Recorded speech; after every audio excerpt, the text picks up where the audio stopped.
Bueno, pues los invitamos a los que están ahí a que nos acompañen, a que tomen asiento. Vamos a hablar de un libro que fue publicado el año pasado en la colección Labirinto de Ediciones Uniandes. Este es un título, Extraña Guerra de Uso Común, del autor portugués Paulo Faria. Eh, que es uno de los últimos títulos publicados en esta colección. Labirinto ya tiene casi 30 títulos de literatura de países de lengua portuguesa traducida al español. Y para hablar de esta obra, estamos aquí con Felipe Camadet, que es el traductor de este libro. Felipe es profesor, investigador de literatura portuguesa, ya ha sido traductor de muchos de los títulos de esta colección. Vive en Portugal, trabaja en la Universidad de Aveiro y podríamos comenzar, Felipe, hablando un poco de quién es Paulo Faria, qué, de qué trata este libro y qué lugar ocupa este libro, Extraña Guerra de Uso Común, dentro de la obra de este autor. Paulo, pues podríamos decir así muy rápidamente, es profesor en Portugal, es también traductor, es de hecho un traductor bastante prolífico que ha sido responsable por traducciones del inglés al portugués de autores clásicos y nombres muy importantes como Jane Austen y George Orwell. Paulo además es autor de crónicas, escribe en Público, un periódico en Portugal. De hecho, hace un año publicó en este periódico portugués una crónica de su visita a Monpós. Paulo estuvo en la Feria del Libro de Monpós presentando justamente este libro. Es un escritor entonces de ficción, de narrativa, pero también de crónica, y este libro, Extraña Guerra, es un poco el reflejo de todas esas facetas de, de Paulo Faria, una especie de ficción entremezclada con crónica, con autobiografía, pero bueno, ya estoy respondiendo yo mi propia pregunta. Entonces, Felipe, ¿qué nos puede decir de este autor y de esta obra? Sí, gracias, Nicolás. Hola a todos y todas. Paulo Faría es un escritor que cada vez gana más reconocimiento en Portugal porque pertenece a estos novelistas. Pablo Faría nació en el 67, pertenece a estos novelistas de esta generación de Portugal que como Gonzalo M. Tavares, como Júlio Gardiazabal, como Afonso Cruz en alguna medida, se interesan por las relaciones entre violencia, historia y escritura. Y Pablo Faría escribió este libro. Este libro es, pienso yo, en la biografía del escritor un momento muy importante porque es un libro fundamentalmente autobiográfico. El papá de Pablo Faría estuvo como médico de las Fuerzas Armadas portuguesas en la guerra colonial en Mozambique y Pablo Faría cuando niño nunca tuvo acceso, dice él en el libro y también cuando en entrevistas y crónicas, nunca tuvo acceso a esa historia de su papá en Mozambique y siempre hubo como un vacío, un negro, un manto negro que cubría toda esa época. El papá estuvo 3 años dos, 3 años en la guerra colonial. Y el papá de Pablo Faría volvió vivo, sano y salvo de la guerra. Durante muchos años nunca se habló de la guerra. Y el papá de Paulo de Faría terminó muriendo de Alzheimer varios años después. Y solo en el momento en que el papá murió, Pablo Faría fue capaz de escribirle a su padre. Este libro está compuesto por 10 cartas post-mortem a su papá, para tratar de entender lo que fue, descubrir lo que fue esa guerra y las razones por las cuales esa experiencia de la guerra no fue transmitida a este heredero. Después hablamos tal vez de la cuestión de la herencia.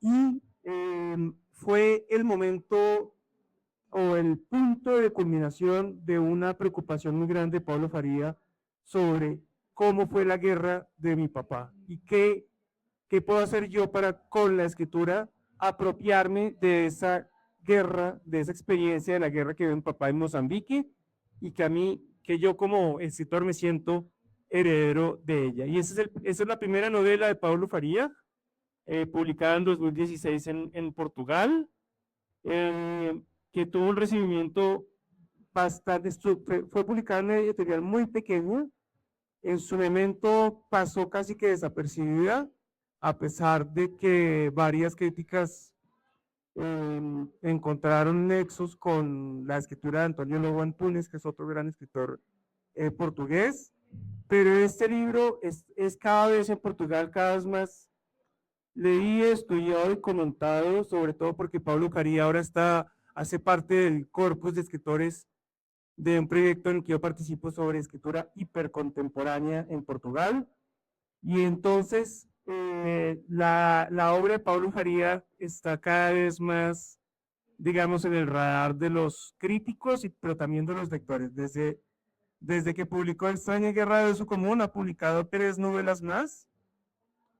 La última se llama Lo sea la pesadilla, un verso de Borges, que habla también de su abuelo.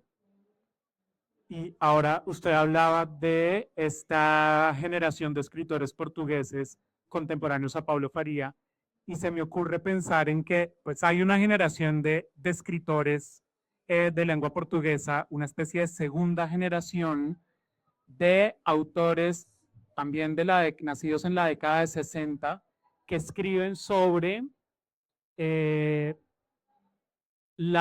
proceso de colonización, de independencia de las antiguas colonias africanas de Portugal y el proceso después de la independencia y el proceso de descolonización de estos países. Hijos de portugueses, está el caso de Dulce María Cardoso, portuguesa, pero que pasa su infancia en Angola y que luego hace parte de esa generación y de esas familias que son expulsadas de Angola en el año 75, un año después de que cae el régimen en Portugal, se independizan las colonias y se expulsan a todos los portugueses que viven en las colonias, algunos pues que habían venido de Portugal, pero otros que habían nacido en África.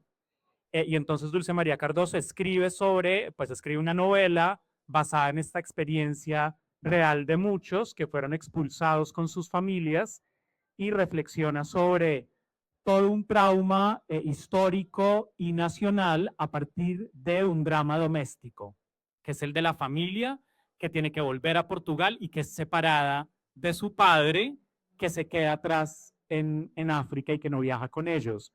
O esta otra autora publicada en la colección Laberinto, Isabela Figueiredo, de Mozambique, igual, que escribe sobre este padre que hizo parte de las fuerzas colonizadoras en Mozambique y que tiene que conciliar pues su relación personal con su padre, al que ama, y a la vez darse cuenta de que es hija pues de un hombre que participó de una empresa violenta, racista, etc. Podría decir uno que Paulo Faría, mientras estos son autoras que nos hablan de la experiencia de haber crecido en África para luego haberse separado de sus padres que pues lucharon una guerra colonial en África, Paulo nos está ofreciendo una especie como de espejo inverso, es decir, una mirada, una perspectiva desde el otro lado, ya no como el autor que creció en África, sino el autor de Portugal que creció en Portugal, pero que se separa de su padre, que es el que viaja a África durante la guerra. ¿Será que podríamos pensar en Paulo o qué tipo de diálogo podríamos pensar en Paulo Faría, entre Paulo Faría y esta generación de escritores? ¿Y será que este libro es una especie de espejo inverso, como abordar la misma historia, pero desde el otro lado del espejo? Sí, varias cosas. Hay dos cosas. Complementando lo que dijo Nicolás, la guerra colonial perdida por Portugal duró 11 años, no mentiras, más, 61, 75, 13 años, 13, 14 años.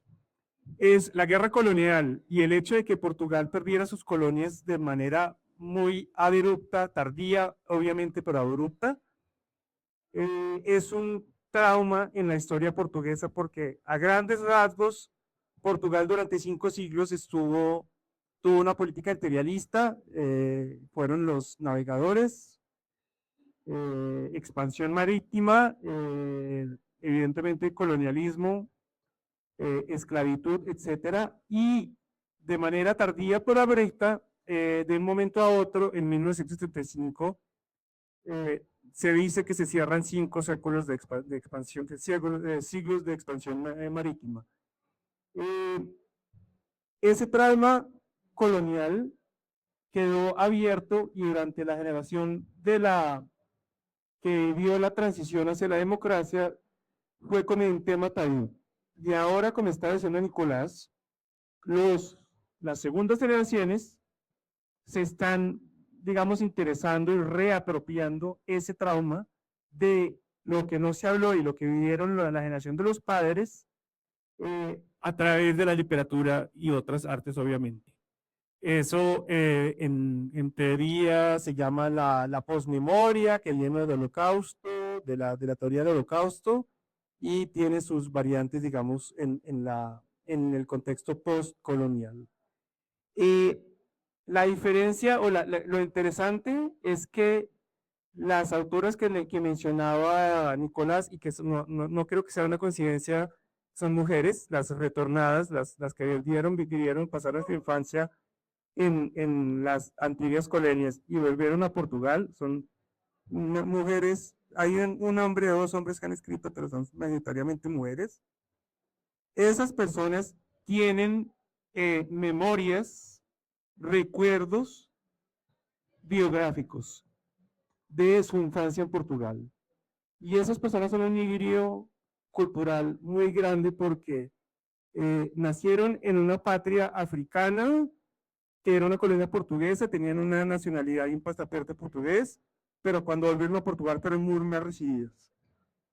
El caso de Pablo Faría es completamente el contrario, porque su papá era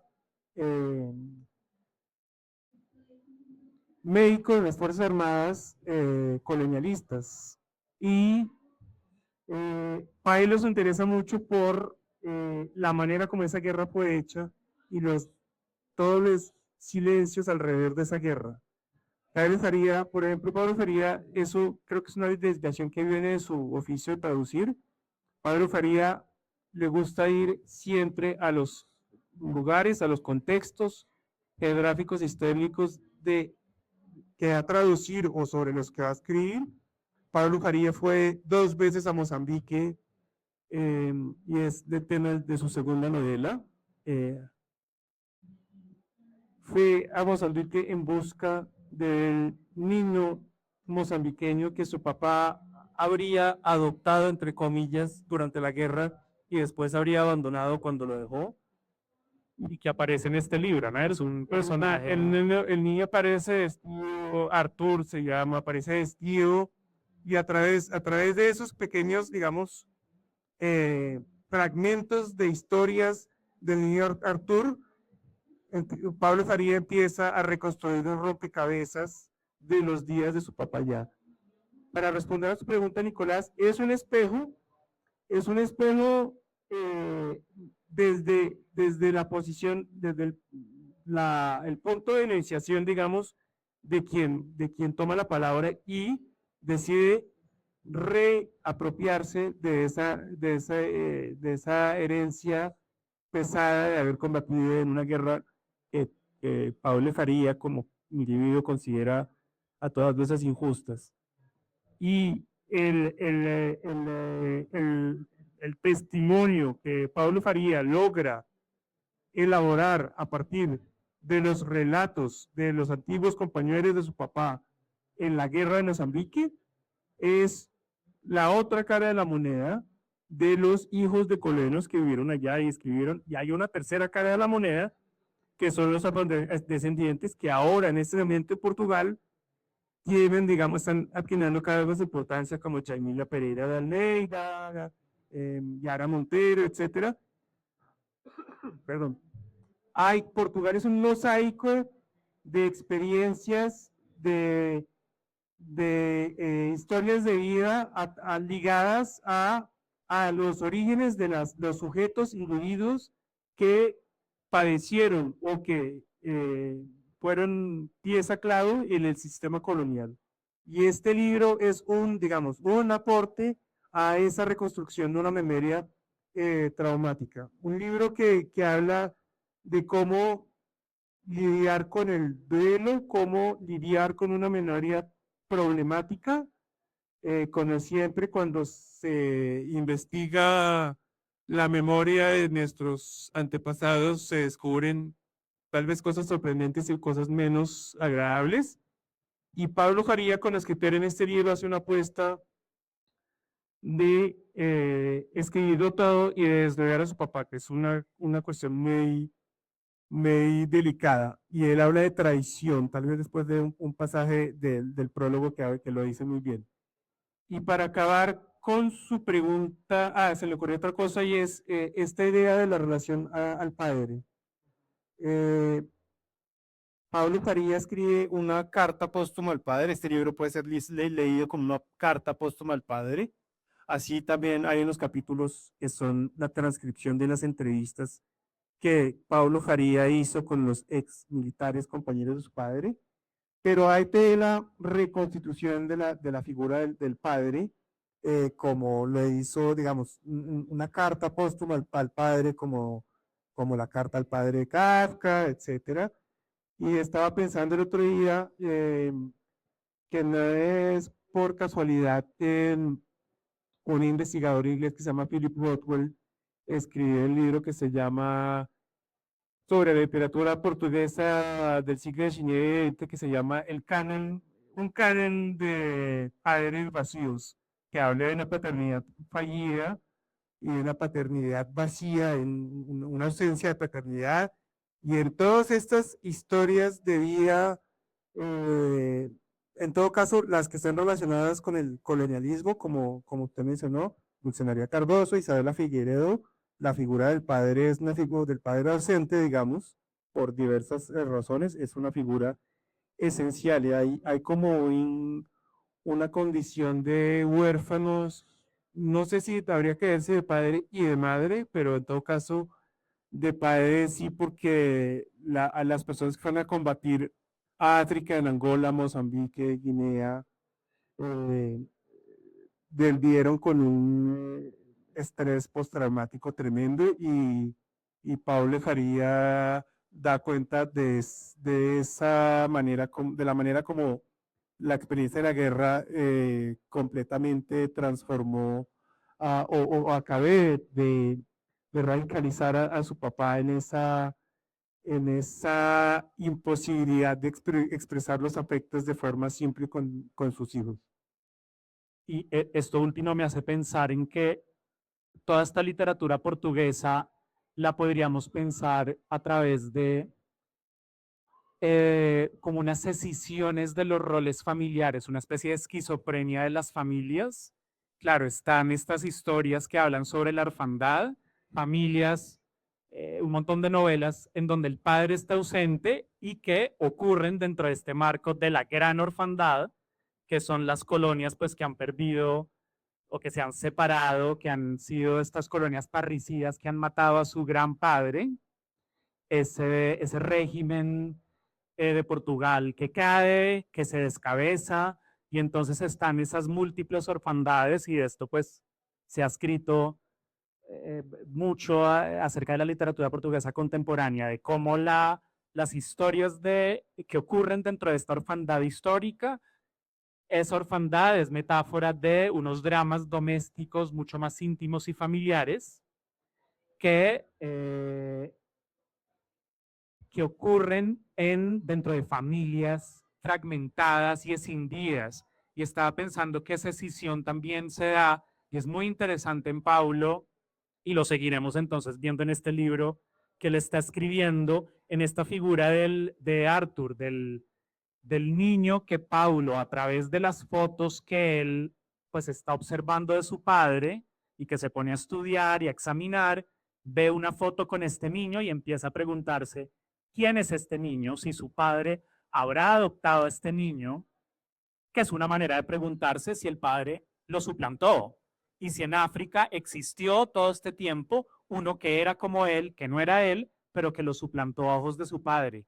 Entonces estoy pensando que todo ese juego de cortes, de familias cortadas, de genealogías truncadas, pero también de familias espejadas, de descendencias multiplicadas, ¿no? En espejos entre Portugal, el continente y África, es un poco también una vía o un hilo conductor que nos podría permitir pues abordar toda esta literatura de esta generación de portugueses. Y ahora estaba pensando también, pues esto me lleva a plantear otro tema y es un asunto importante de este libro, y es que al final nosotros estamos leyendo a un narrador que está observando unas fotos y a partir de la observación de esas fotos de su padre como militar en África, esto lo lleva a escribir, pues a narrar estas cartas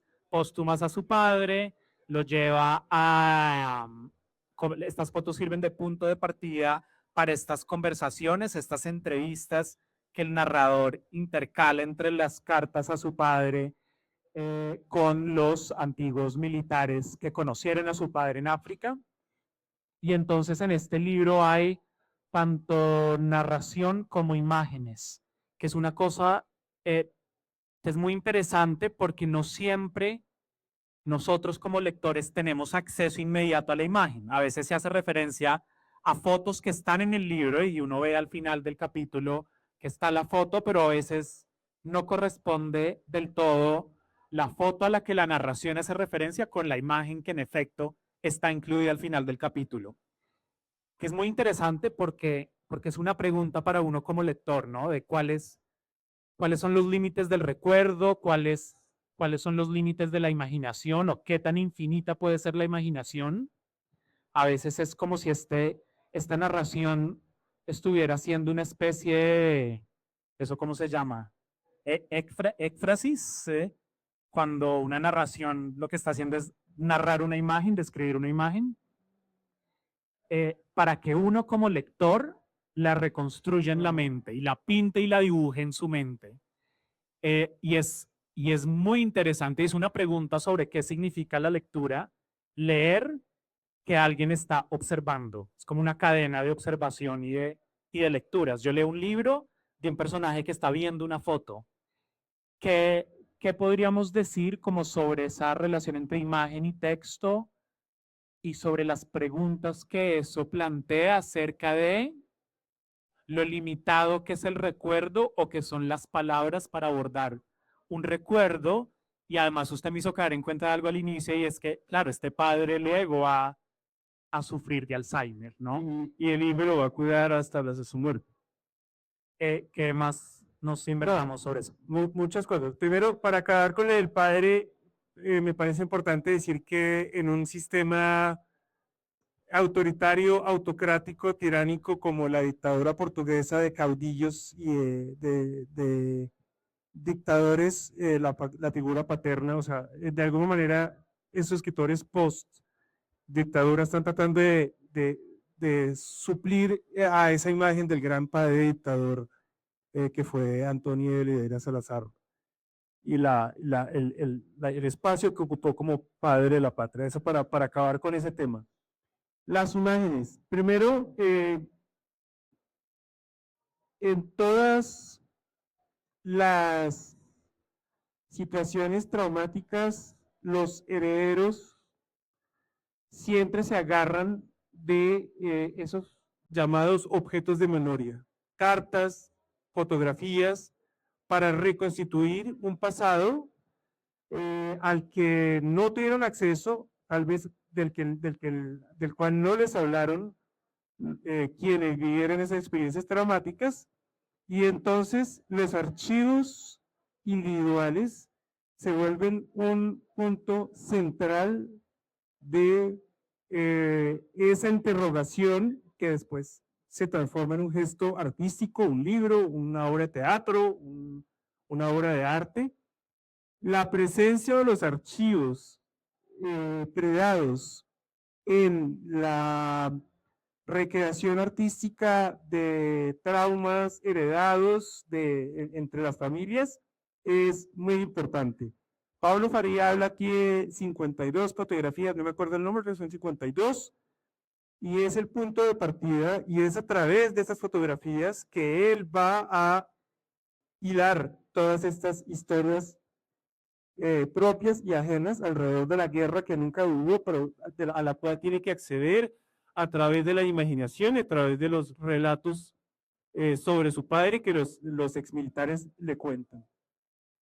Sobre las fotografías, esas fotografías existen, las tiene Pablo Faría. Lamentablemente, él lo cuenta aquí en el libro en un pasado muy corto, pero en otros libros lo desarrolla más.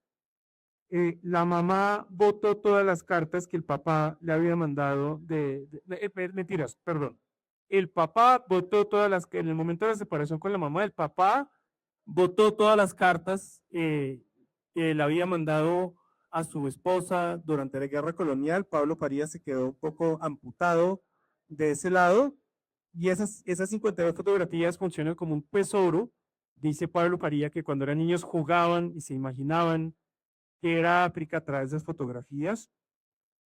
Y sobre la utilización, o sea, sobre el papel que puede cumplir esas fotografías como representación de una escritura práctica, de una guerra exótica, lejana, con un niño portugués no se imaginaba.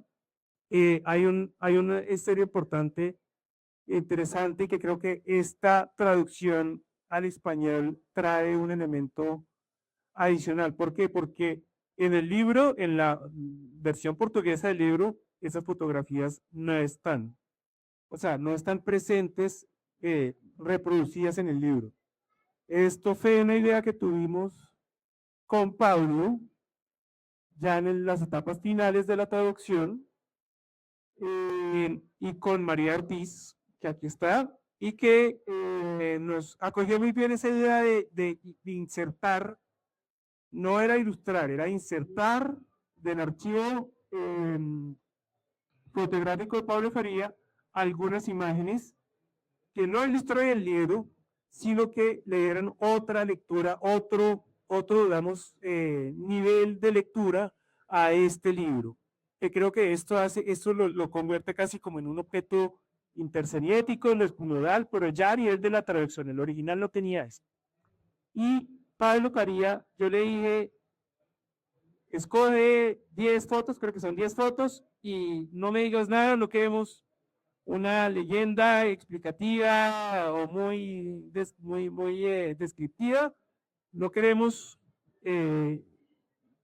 coincidencia lo que tú ya escribiste y yo estoy traduciendo, y él escogía qué fotos y dónde iban, y ahí, digamos, hasta ahí llegó nuestra discusión.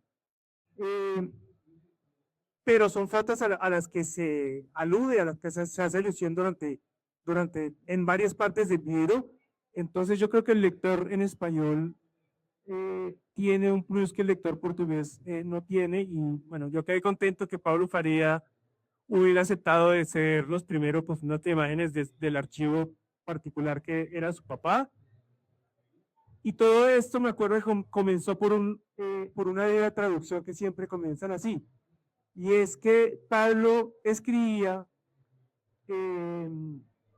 abrigos de guerra. Los combatientes se refugiaban en esos abrigos. Y con María Ortiz, cuando en la etapa de corrección, María me decía, no, trincheras, pon trincheras.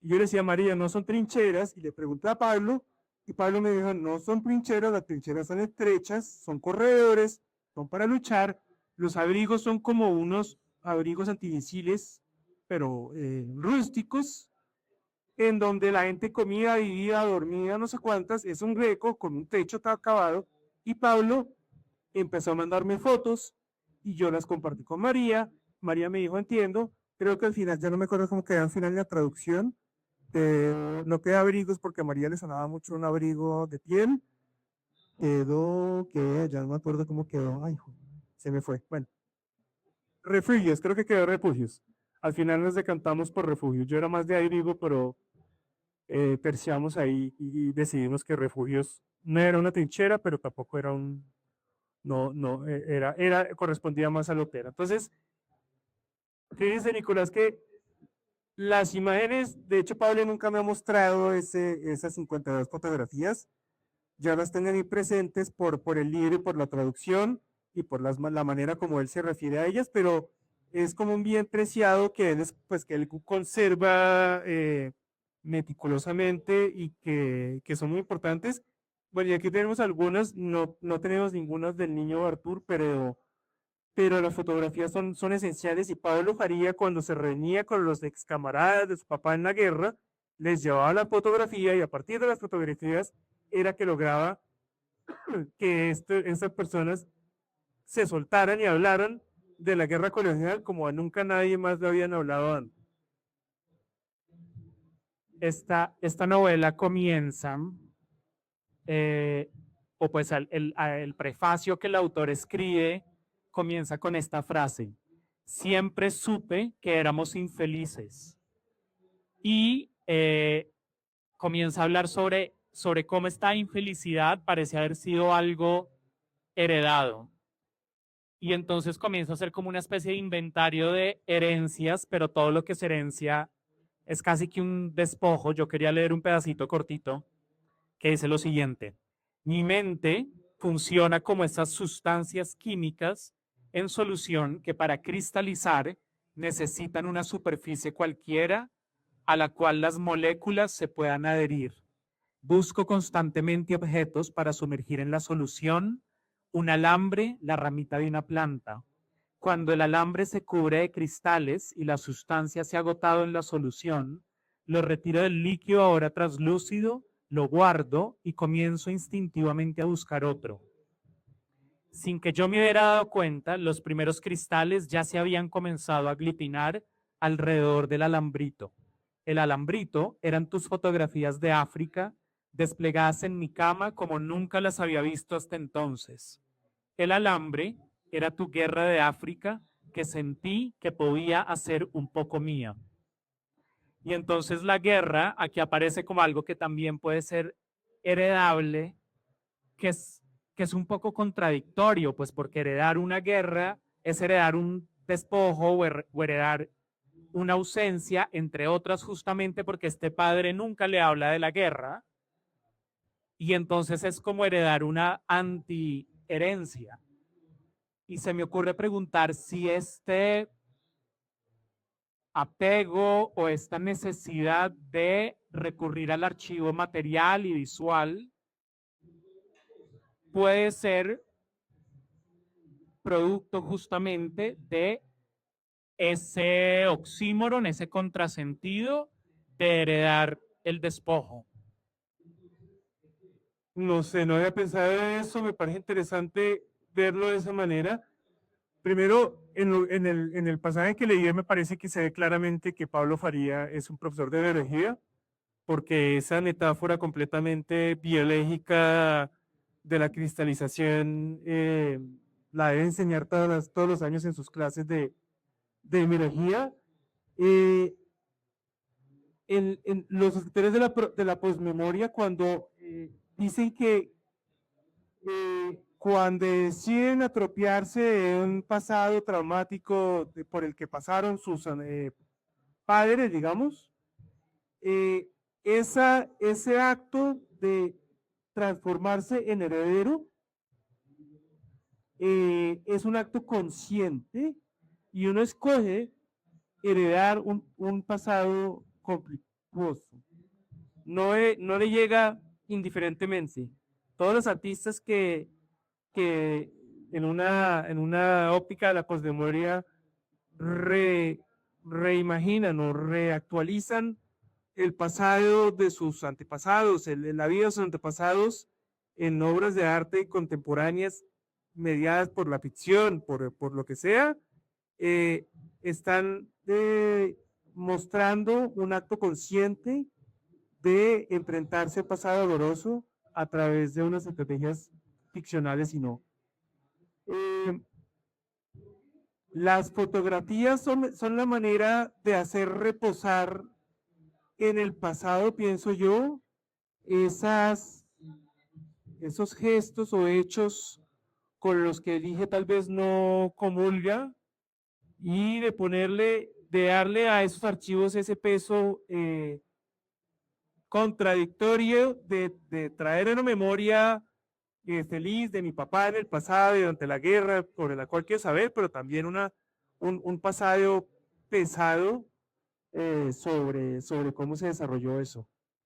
Puede ser un espejo o una manera de encarnar esa condición oximérica de apropiarse de un pasado bastante pesado para llevarse.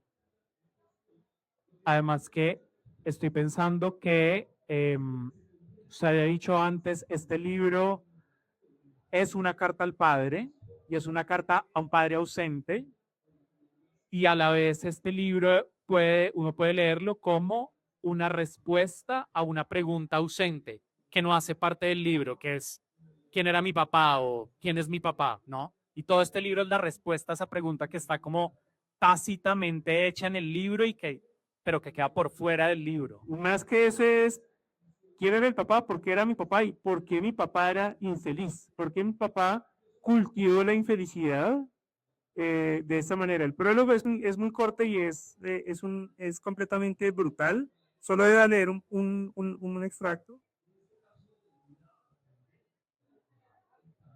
Dice Pablo Carrillo en el prólogo que escribió especialmente para esta edición, que no es un texto inédito, que no existe ni en la edición portuguesa, ni en otro lugar. Nunca fue publicado en portugués. Dice, siempre supe que la primera novela que escribiría tendría que ser sobre mi papá, porque él era la persona más infeliz que yo conocía, y porque de él era de donde emanaba nuestra infelicidad.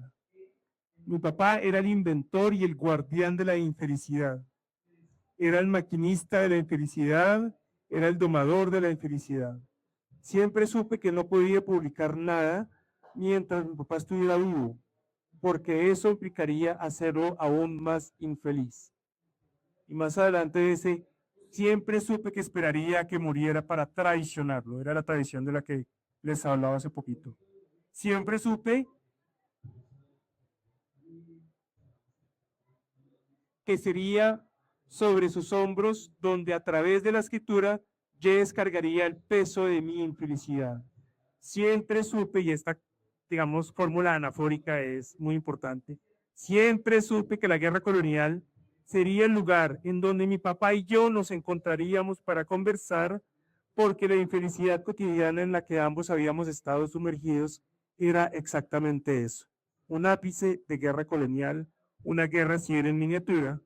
Siempre supe que haría de la guerra colonial una puerta trasera para acceder a la sala de máquinas de la infelicidad. Que hay una correspondencia entre padre ausente, infelicidad y casi que razón de escribir. Pues esto es una escritura catártica para perdonar, juzgar y perdonar un poco esa figura del padre ausente y del padre ausente no solo geográficamente, sino durante toda la vida. Bueno, pues ya se nos acabó el tiempo, pero pues los invitamos a que busquen este libro, a que revisen los títulos de la colección Laberinto de Ediciones Uniandes. Y gracias, Felipe, por esta conversación y a ustedes por oírnos. Gracias.